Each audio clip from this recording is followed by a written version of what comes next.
All rise. Veuillez vous lever. The International Criminal Court is now in session. L'audience de la Cour pénale internationale est ouverte. Le procès dans l'affaire Le Procureur contre Alfred Yekatom et Patrice Édouard Ngaïsona s'est poursuivi du 15 au 30 mars 2021 devant la Cour pénale internationale à La Haye. Durant cette période, 4 témoins ont été appelés par l'accusation pour témoigner devant la Chambre. Ils ont été interrogés par diverses parties et participants, y compris les équipes de la défense des 2 accusés. La Chambre de première instance, composée du juge-président Bertram Schmidt, du juge Peter Kovacs et du juge Chang Ho-chung, a accordé des mesures de protection à certains témoins, notamment une distorsion de l'image et de la voix, et certaines parties de leurs témoignages ont été conduites à huis clos pour protéger leur identité. Le premier témoin, sous le pseudonyme P2682, a témoigné sur les événements survenus dans la zone de Boeing le 5 décembre 2013. Avant l'attaque, le témoin et ses enfants ont déménagé dans la zone PK5, tandis que son mari est resté dans la zone de Boeing, où il travaillait comme commerçant local. Le 5 décembre, après avoir entendu des coups de feu, le témoin a tenté d'appeler son mari, qui était toujours dans son magasin sur le marché Boeing, mais elle n'est pas parvenue à le joindre. Elle a alors décidé de se rendre sur place. En cours de route, je voyais des gens qui avaient des plaies par-ci, des blessures par-ci, par-là. Les gens criaient. Je courais pour me rendre à Boeing. Je traversais le goudron. J'ai retrouvé quelqu'un qui m'a posé la question, mais où est-ce que tu vas? Je lui ai dit, mais je vais chercher mon mari. Celui-ci m'a dit, mais les anti-balaka sont sortis partout. Tu ne peux pas aller jusque là-bas. Reste là et repartir. Alors, j'ai couru. En cours de route, j'ai rencontré ses frères qui étaient dans un véhicule. Ils voulaient aller à Boeing également. Moi-même, je me suis caché derrière un arbre, je les ai vus. Dans la voiture, il n'y avait rien. Il n'y avait pas de blessés dans ce véhicule. Alors, on est reparti jusqu'à arriver au niveau du goudron. Je leur ai posé la question, mais comment va votre frère là-bas? Ils m'ont dit, mais là-bas, ils sont arrivés là-bas, mais il y avait beaucoup de gens là-bas. Hein? C'est difficile d'aller jusque là-bas. Et donc, nous nous sommes arrêtés en cours de route. On est revenu. Alors,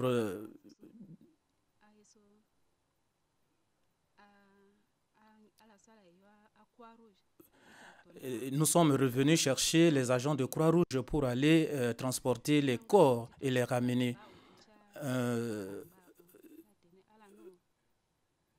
Alors, ils ont vu un véhicule de Seleka qui passait. Ils ont dit à ces éléments de Seleka que voilà, il y a leur frère qui se trouve au marché de Boeing. Est-ce qu'il y a possibilité de les accompagner pour aller chercher leur frère? Ces éléments de la Seleka ont dit non. Il y a beaucoup d'éléments là-bas. Ils ne peuvent pas aller là-bas chercher leur frère. Alors, par la suite, il y a un véhicule qui est allé là-bas à Boeing chercher les corps pour les transporter, les déposer à la mosquée Ali Babolo. Mes beaux-frères m'ont dit que non, ils ont vérifié, ils ont vu que non, leur frère ne faisait pas partie de ces corps. Moi-même, je restais à la maison, je pleurais. Et quelque temps après, un de ses frères est venu et m'informer que voilà, il y a un véhicule qui a transporté les corps à la mosquée. Et voilà, mon mari était dedans. Je suis allé voir le corps. Il avait le cou fracassé. J'étais tombé en sanglots. Et finalement, mes sœurs m'ont prise et ils m'ont fait sortir de cet endroit-là. Le deuxième témoin à charge était M. Lars Bromley, un expert en imagerie satellitaire. Dans son témoignage, M. Bromley a expliqué qu'il avait reçu de l'accusation des instructions avec des coordonnées géographiques de lieux spécifiques en République centrafricaine. En analysant les données satellitaires, il a conclu que des images satellites montraient les dégâts sur certains bâtiments. Certains d'entre eux avaient perdu leur toit, tandis que d'autres étaient noircis, indiquant des incendies. Donc en tant qu'expert, pouvez-vous nous dire si cette image est parfaitement cohérente avec le type de dégâts que vous avez observés à partir des images satellitaires de Bossangoa, sur Bossangoa? Réponse oui, oui. Sur une image satellitaire, eh bien, les images avant montreraient bien sûr la structure avec un toit, et les images après, eh bien, l'indice principal, c'est qu'il n'y aurait plus de toit. Et puis, on verrait aussi un peu de ces restes calcinés au sol. Et puis aussi ces cendres blanches dont j'ai parlé. Tout ça se voit. Je vois, il faut... C'est très...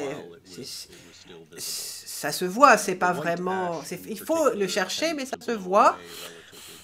Et le problème, c'est que la cendre blanche a tendance à s'envoler très rapidement, mais en revanche, les restes calcinés bien noirs vont rester longtemps.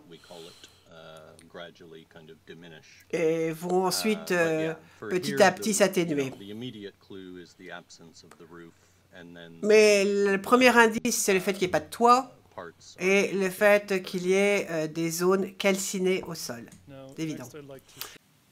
Le troisième témoin du bureau du procureur était un témoin expert, M. Aurélien Liorca, un expert en sécurité et en armement qui était coordonnateur d'un groupe d'experts du comité du Conseil de sécurité en République centrafricaine entre 2014 et 2016. M. Liorca a déclaré qu'il se rendait régulièrement en République centrafricaine entre 2014 et 2015 comme mandaté par le Conseil de sécurité de l'ONU et, pendant leur séjour en République centrafricaine, lui et son équipe ont fait des efforts pour rencontrer diverses parties prenantes et pour rassembler et documenter des preuves qui allaient aider le comité des sanctions au Conseil de sécurité de l'ONU. Tous les documents et informations rassemblés ont été compilés dans des rapports. Selon le témoin, le mouvement anti-Balaka avait une structure organisationnelle hiérarchique et M. Ngaïsona était au sommet de la hiérarchie. Je vais maintenant vous poser un certain nombre de questions sur votre entretien avec M. Ngaïsona le 3 mai 2014. Dans votre déclaration, au paragraphe 57, page 13 donc, de la déclaration, et le RN se termine par 0251, vous indiquez avoir posé des questions à M. Ngaïsona sur les violences et les exactions commises par les anti-Balaka.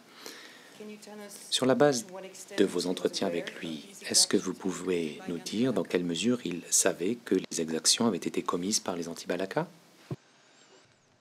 Donc, ce que M. Ngaïsona m'a dit au cours de cet entretien, c'est que ce qu'on attribuait comme étant des violences commises par les anti-Balaka n'était selon lui que des violences commises soit par des faux anti-Balaka, soit par des éléments incontrôlés. Le quatrième témoin du bureau du procureur, sous le pseudonyme P1847, a témoigné au sujet de divers événements survenus entre 2012 et 2014 en République centrafricaine. Notamment sur le renversement du gouvernement de M. Bozizé à Bangui, sur le groupe Kokora et comment celui-ci était affilié au gouvernement de M. Bozizé à l'époque. Il a témoigné sur le coup d'État de mars 2013, ainsi que sur la manière dont il s'est enfui au Cameroun avec d'autres civils et militaires, dont M. Bozizé.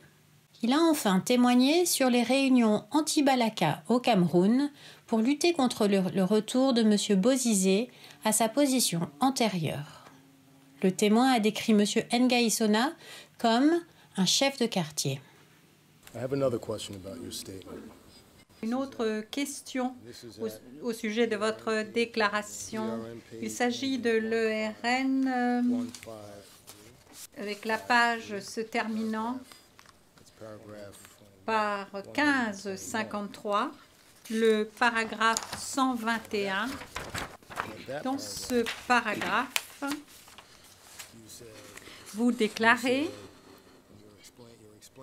vous expliquez ce que vous entendez par coordination et vous dites « J'entends par coordination le fait que les anti-Balaka du Nord rendent directement compte à Ngaïsona et à Bernard Mocom et ils prennent des directives et des instructions de lui. » Est-ce que votre déclaration est exacte à cet égard? Oui, ça c'est exact après 2013, après 2014. Ça c'est en 2014 qu'ils coordonnaient des actions ensemble avec l'autre là sur le terrain, qu'elle était coordonnateur. Le témoin a précisé qu'avant 2014, il y avait d'autres membres anti-Balaka au sommet de la hiérarchie.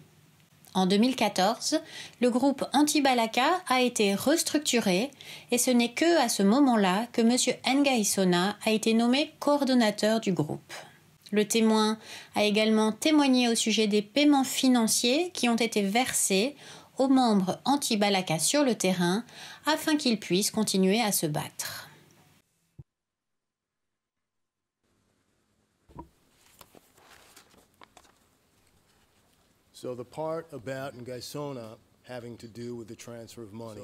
Monsieur Van Der Poel, donc la partie concernant Ngaïsona qui s'occuperait de ce transfert d'argent, tout ce qui est dit à ce sujet dans votre déclaration est une erreur. Est-ce que c'est cela que vous dites à la Chambre? Oui, c'est une erreur. Parce que je ne l'ai jamais vu faire le transfert. J'ai M. Mocom et M. Alfred, M. Fred Silefio qui faisaient des transferts, ça je peux le dire, avec des conséquences de preuves et tout. Je ne l'ai jamais vu faire des transferts. Le procès dans l'affaire à l'encontre de M. Alfred Yekatom et de Patrice Edouard Ngaïsona reprendra le 26 avril 2021 avec la déposition du 5e témoin à charge.